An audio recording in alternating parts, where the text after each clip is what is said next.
Fíjate, había hecho yo dos lecturas de este cuento, de modo que al final de ello tenía yo, bueno, tengo aquí de hecho dos mapas conceptuales de los elementos más importantes, así que bueno, intentaré resumir qué fue lo que sucedió aquí. Digamos que en este primer borrador me había llamado la atención, primero, dos párrafos que están como bastante adelantados dentro de la historia, en el que se alcanza a notar, son dos bloques de diálogo en donde ya después cuando bajan a este sótano o a esta catacumba, por ahí el narrador, que es un narrador observador, le pregunta a su amigo, a Warren, oye, ¿qué es? ¿Qué es?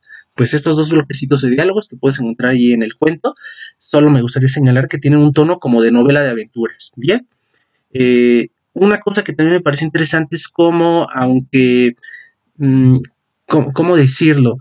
Aunque hay estudios, artículos, seguramente habrá críticos o teóricos literarios que marcan el tema de la resucitación orgánica como un elemento común dentro de la narrativa de Lovecraft, aquí se ve. Y esto lo digo porque cuando yo había leído este relato de la declaración de Randolph Carter, de manera paralela estaba leyendo Herb West Reanimador, que trata exactamente del mismo tema, de cómo mediante ciertos artilugios o mecanismos químicos y demás se puede devolver la vida a los cuerpos, más que como a la propia persona. Pero esto lo menciono porque me parece interesante cómo, desde la perspectiva del lector, es interesante cómo uno va descubriendo los tópicos comunes de los autores, ¿no? Como les digo, en el caso de Lovecraft, pues va por ahí con esta onda de la reanimación de los cuerpos. Bueno, ahí está ese segundo apunte. Y en un segundo esquema había yo anotado una serie de eventos narrativos que me parecieron importantes porque aparecen de manera lineal y clara, ¿no? O sea, en ese sentido me gustaría decir que, digamos, desde la creación interesante es ver cómo están planteados, como les digo, de manera lineal, pero también clara, como tabiquitos que están puestos de manera muy organizada en una pared, así aparecen todos los hechos narrativos, ¿no?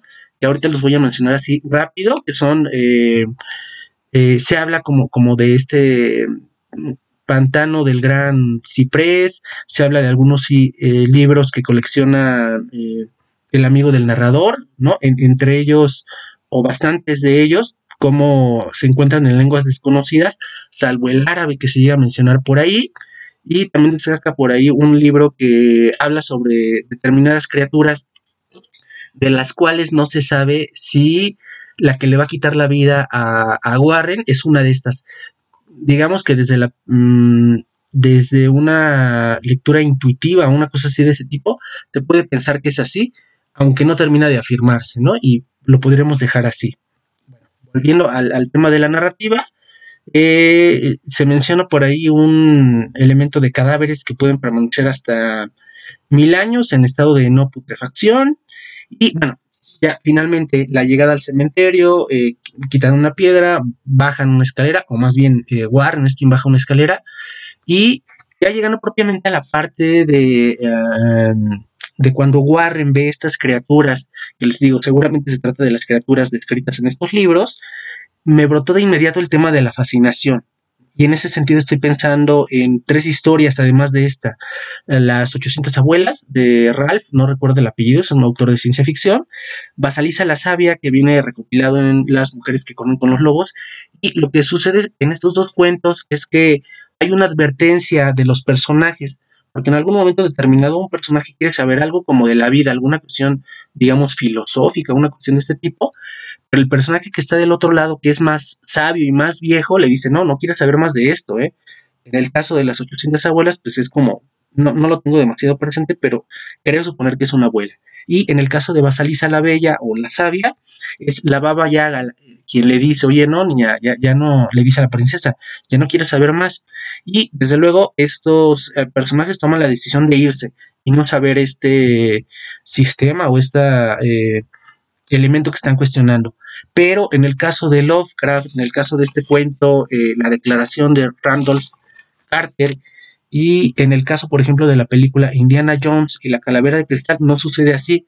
Es decir, los personajes terminan cediendo y siendo seducidos por esta fascinación que en psicología analítica podríamos llamar del arquetipo, ¿no? Ya sabes, esta cosa como de soy una supermujer, puedo hacer todo, pero de repente se me olvida que soy humano y dejo de descansar y ahí es cuando trueno. Y eso que sucede, digamos, en la vida real es lo mismo que está sucediendo aquí de manera narrativa y de manera simbólica.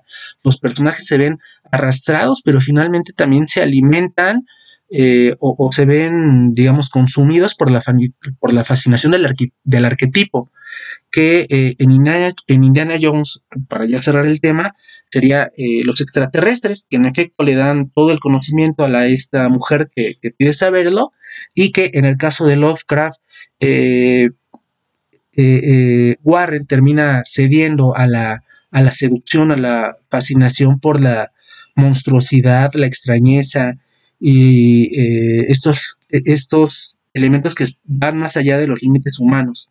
Incluso en algún momento se lee que estas criaturas, digo, lo voy a repetir un poco, pero se dice que las criaturas o el ambiente que están generando van más allá de los límites de la imaginación humana, ¿verdad? Así que bueno, el final, como ya se los comentaba, pues Warren termina muerto, ¿no?